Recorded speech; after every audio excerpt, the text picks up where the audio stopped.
Halo Sobat Edraflo, siapa di sini yang nggak tahu Laskar Pelangi? Buku ini bukan cuma sekedar novel, tapi fenomena yang bikin pariwisata Belitung meledak dan jutaan orang kembali percaya pada kekuatan mimpi. Tapi tahu nggak sih, kalau sebenarnya buku ini lahir dari ketidaksengajaan? Ada banyak fakta unik yang selama ini tertutup oleh gemerlap kesuksesannya. Fakta pertama, yang paling gila. Laskar Pelangi awalnya bukan buat diterbitin. Andrea Hirata menulis kisah ini sebenarnya cuma buat hadiah buat guru kesayangannya, Ibu Muslimah. Naskah aslinya pun bukan dalam bentuk buku yang rapi, tapi tumpukan catatan yang hampir saja dibuang. Andrea Hirata baru memberanikan diri mengirimnya ke penerbit setelah didorong oleh teman-temannya. Bayangkan kalau naskah itu benar-benar dibuang. Kita nggak akan pernah kenal siapa itu Ikal, Lintang, dan Mahar. Fakta kedua. Banyak yang nanya, Lintang itu benar-benar ada nggak sih? Kok pintar banget? Nah, ini fakta uniknya.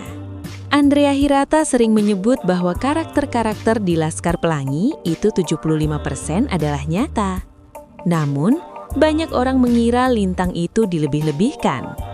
Padahal, dalam catatan aslinya, sosok asli Lintang itu memang sejenius itu. Tapi ada satu hal yang sering disalahpahami. Ending hidup Lintang di dunia nyata sedikit berbeda dengan di buku, demi kepentingan dramatisasi naskah.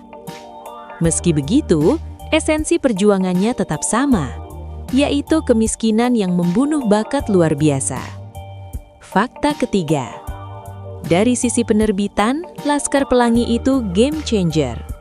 Sebelum buku ini, industri buku di Indonesia lagi lesu-lesunya. Fakta yang jarang diketahui, Laskar Pelangi adalah buku pertama yang membuktikan kalau local wisdom atau cerita dari pelosok bisa laku jutaan eksemplar. Bahkan diterjemahkan ke lebih dari 30 bahasa.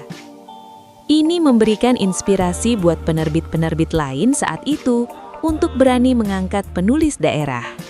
Jadi, Laskar Pelangi itu pahlawan buat industri penerbitan kita. Fakta keempat. Banyak orang mengira Laskar Pelangi cuma jualan kemiskinan. Padahal, kalau kita bedah lebih dalam, naskah asli Andrea Hirata itu sebenarnya adalah kritik keras terhadap ketimpangan sosial di Belitung yang kaya timah, tapi rakyatnya sekolah di bangunan yang hampir roboh. Di balik bahasanya yang puitis dan lucu, ada riset mendalam soal perusahaan timah besar di sana. Jadi, ini adalah buku investigasi yang dibalut dengan novel masa kecil yang indah. Semoga fakta-fakta ini bisa bermanfaat.